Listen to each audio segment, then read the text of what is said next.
हमारे आंकड़ों पर देखें, हमने कहा था कि अब मुकाबला जेडीयू और भाजपा के बीच चल रहा है। जेडीयू ने रुझानों में भाजपा को पटकनी दे दी है। इस समय जेडीयू 71 सीटों पर आगे चल रही है, वहीं भारतीय जनता पार्टी 69 सीटों पर आगे चल रही है। जेडीयू ने भाजपा के ऊपर बढ़त बनाई, आरजेडी तो बहुत पीछे रह गई। कुल मिलाकर अब बिहार में बहुत स्पष्टता के साथ रुझान है।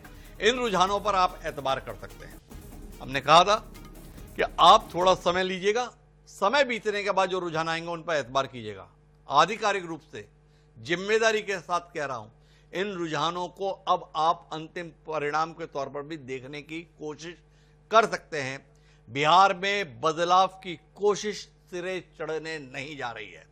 बिहार में नीतीश कुमार के नेतृत्व में एनडीए सत्ता में वापसी करने जा रहा है। बिहार में भारतीय जनता पार्टी के अपना मुख्यमंत्री बनाने के संदर्भ में कोशिश सिरे चढ़ने नहीं जा रही है।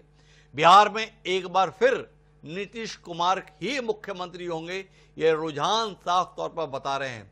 और नीतीश कुमार पिछली बार के मुकाबले ज्यादा दमदारी से, ज्यादा जिम्मेदारी के साथ मुख्यमंत्री पद की शपथ लेंगे, ये साफ दिख रहा है, क्योंकि जनता दल यूनाइटेड अपनी खोई हुई साख वापस हासिल करते हुए साफ तौर पर दिखाई दे रहा है। जनता दल यूनाइटेड को इस समय पर 71 सीटों पर बढ़त है। भारतीय जनता पार्टी, उसका सहयोगी दल, वापस छोटे भाई की भूमिका में दिखाई दे रहा है, जो इस समय 68 सीटों पर आगे चल रही है। राष्ट्रीय जनता दल में स्वयं के तौर पर तेजस्वी यादव अच्छा प्रदर्शन कर रहे हैं, लेकिन सहयोगी हद से ज्यादा उन पर निर्भर रहे। उन्होंने तेजस्वी की संभावनाओं को पलीता लगा दिया और कुल मिलाकर तेजस्वी यादव एक बार फिर नेता प्रतिपक्ष की भूमिका निभाने के लिए ही मजबूर रहेंगे।